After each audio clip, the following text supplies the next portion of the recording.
Pernahkah kamu berpikir, bagaimana cara pemerintah membangun jalan tol, sekolah, atau menyediakan fasilitas publik lainnya? Semua itu dimulai dari sebuah proses yang sangat penting, yaitu pengadaan proyek, atau yang lebih dikenal dengan pengadaan barang dan jasa pemerintah. Proses ini adalah kunci bagaimana uang pajak kita dibelanjakan untuk melayani masyarakat. Jadi, mari kita bedah bersama seluk-beluk pengadaan proyek di pemerintahan dari A sampai Z. Pengadaan pemerintah pada dasarnya adalah proses pembelian barang atau jasa yang dilakukan oleh instansi pemerintah. Tujuannya bukan cuma untuk memenuhi kebutuhan operasional mereka, tapi yang utama adalah untuk menyediakan layanan publik yang efektif. Lebih dari itu, proses ini harus memastikan penggunaan anggaran negara berjalan efisien, transparan dan akuntabel.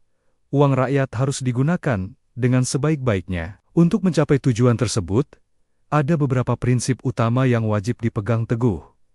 Pertama, efisiensi dan efektivitas. Artinya, setiap rupiah yang dikeluarkan harus memberikan hasil terbaik dengan sumber daya yang optimal. Kedua, transparansi. Seluruh prosesnya harus terbuka dan bisa diakses oleh siapa saja yang berkepentingan, sehingga tidak ada yang ditutup-tutupi.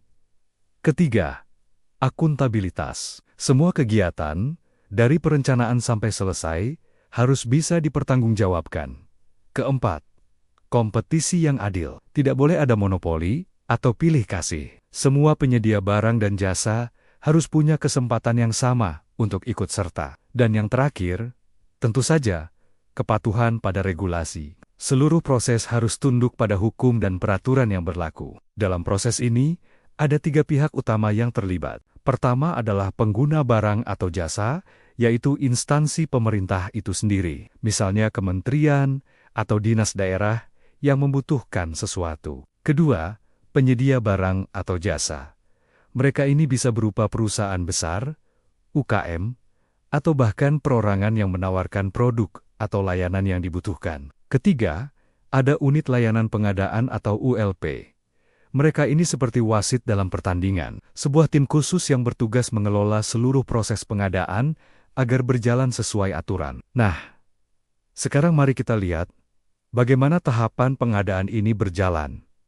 Langkah demi langkah, semuanya dimulai dari perencanaan. Ini adalah fondasi dari keseluruhan proyek. Tahap pertama dalam perencanaan adalah identifikasi kebutuhan. Instansi pemerintah harus benar-benar tahu barang atau jasa apa yang mereka butuhkan untuk mendukung layanan publik. Misalnya, Dinas Pendidikan butuh membangun gedung sekolah baru. Setelah kebutuhan jelas, langkah selanjutnya adalah penyusunan anggaran.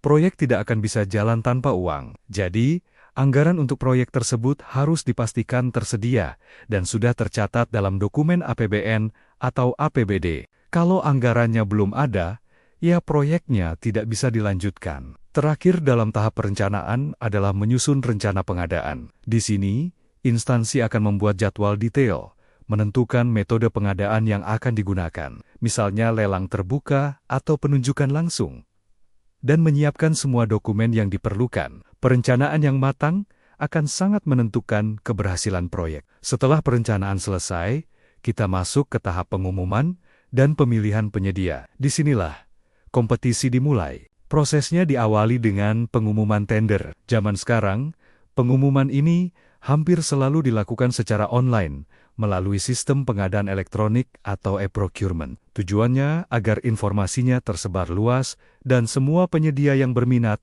bisa tahu. Para penyedia yang tertarik kemudian akan mendaftar dan mengajukan dokumen penawaran mereka. Dokumen ini berisi segala hal, mulai dari profil perusahaan, pengalaman kerja, spesifikasi teknis barang atau jasa yang ditawarkan, hingga tentu saja harga penawaran. Selanjutnya, tim ULP akan melakukan evaluasi penawaran. Ini proses yang sangat krusial. Mereka akan menilai setiap penawaran berdasarkan beberapa kriteria. Pertama, kelayakan teknis, apakah yang ditawarkan sudah sesuai dengan spesifikasi yang diminta. Kedua, harga, apakah wajar dan kompetitif. Dan ketiga, legalitas. Memastikan perusahaan tersebut sah dan tidak punya masalah hukum. Setelah proses evaluasi yang ketat, akan ditetapkan pemenangnya. Biasanya, penyedia yang memenuhi semua kriteria dengan penawaran harga terbaik atau paling menguntungkan bagi negara akan diumumkan sebagai pemenang tender. Proses ini harus transparan, bahkan seringkali ada masa sanggah, di mana peserta lain bisa mengajukan keberatan jika merasa ada yang tidak beres. Pemenang sudah diumumkan, lalu apa? Kita masuk ke tahap pelaksanaan kontrak.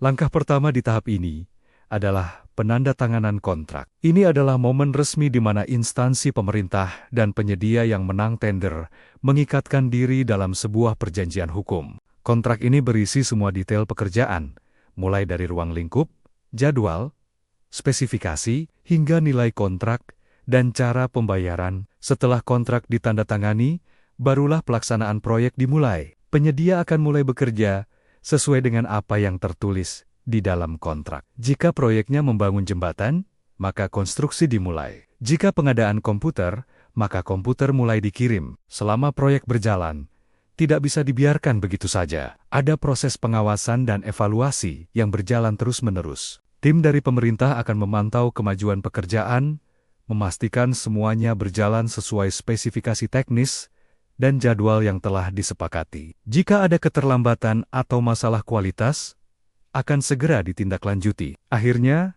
kita sampai di tahap terakhir, penyelesaian dan pelaporan. Ketika pekerjaan sudah selesai 100%, akan ada proses serah terima barang atau jasa. Penyedia akan menyerahkan hasil pekerjaannya kepada pemerintah. Pemerintah akan melakukan pemeriksaan akhir untuk memastikan semuanya sudah sesuai dengan kontrak. Jika semua sudah oke, barulah proses pembayaran dilakukan. Pemerintah akan membayar penyedia sesuai dengan termin yang disepakati dalam kontrak. Pembayaran ini juga tercatat dengan rapi sebagai bagian dari pertanggungjawaban anggaran. Dan yang terakhir, dibuatlah laporan akhir. Laporan ini sangat penting karena memuat seluruh rincian pelaksanaan proyek, mulai dari awal hingga akhir, termasuk penggunaan anggarannya. Laporan ini menjadi bukti akuntabilitas bahwa proyek telah dilaksanakan dengan benar. Seluruh proses yang rumit ini tentu diatur oleh payung hukum yang kuat. Regulasi utama yang menjadi landasan adalah undang-undang, peraturan presiden, dan peraturan dari lembaga terkait. Misalnya, ada Peraturan Presiden Nomor 16 Tahun 2018 yang menjadi pedoman utama dalam pengadaan barang atau jasa pemerintah. Selain itu, ada juga Lembaga Kebijakan Pengadaan Barang atau Jasa Pemerintah atau LKPP yang mengeluarkan peraturan-peraturan teknis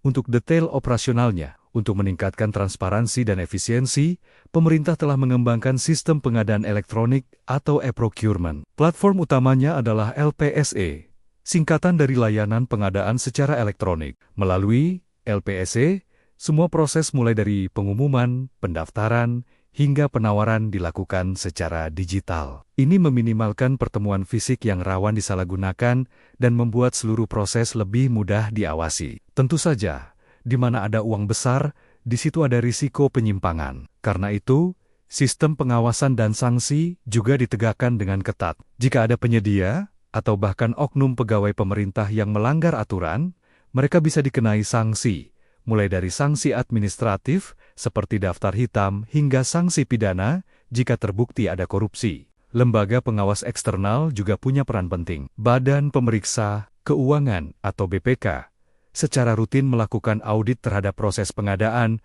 untuk memastikan akuntabilitas keuangannya. Selain itu, Komisi Pemberantasan Korupsi atau KPK juga turut mengawasi untuk mencegah terjadinya praktik suap atau penyalahgunaan wewenang. Ke depan, teknologi akan semakin mengubah wajah pengadaan pemerintah. Digitalisasi proses pengadaan yang sudah berjalan akan terus diperdalam. Tujuannya jelas, mengurangi kontak fisik untuk mencegah korupsi dan mempercepat seluruh alur kerja, mulai dari evaluasi hingga penetapan pemenang. Selain itu, pemanfaatan analisis data atau big data akan semakin lumrah. Dengan data, pemerintah bisa memantau efisiensi anggaran secara lebih akurat, melacak kinerja para penyedia di masa lalu, dan bahkan memprediksi potensi risiko dalam sebuah proyek. Teknologi yang lebih canggih seperti blockchain juga mulai dilirik. Blockchain menawarkan transparansi penuh yang belum pernah ada sebelumnya. Setiap transaksi dan perubahan dokumen dalam proses pengadaan akan tercatat dalam sebuah rantai digital yang tidak bisa diubah atau dimanipulasi. Ini bisa menjadi senjata pamungkas untuk memberantas kecurangan. Itulah gambaran lengkap tentang dunia pengadaan proyek di pemerintahan. Prosesnya memang panjang dan kompleks. Tapi semua itu dirancang untuk memastikan setiap rupiah uang pajak kita digunakan secara tepat sasaran, efisien, dan bisa dipertanggungjawabkan demi layanan publik yang lebih baik untuk kita semua. Terima kasih sudah menyimak sampai akhir. Semoga informasi ini bermanfaat dan menambah wawasan kita semua tentang bagaimana negara kita bekerja.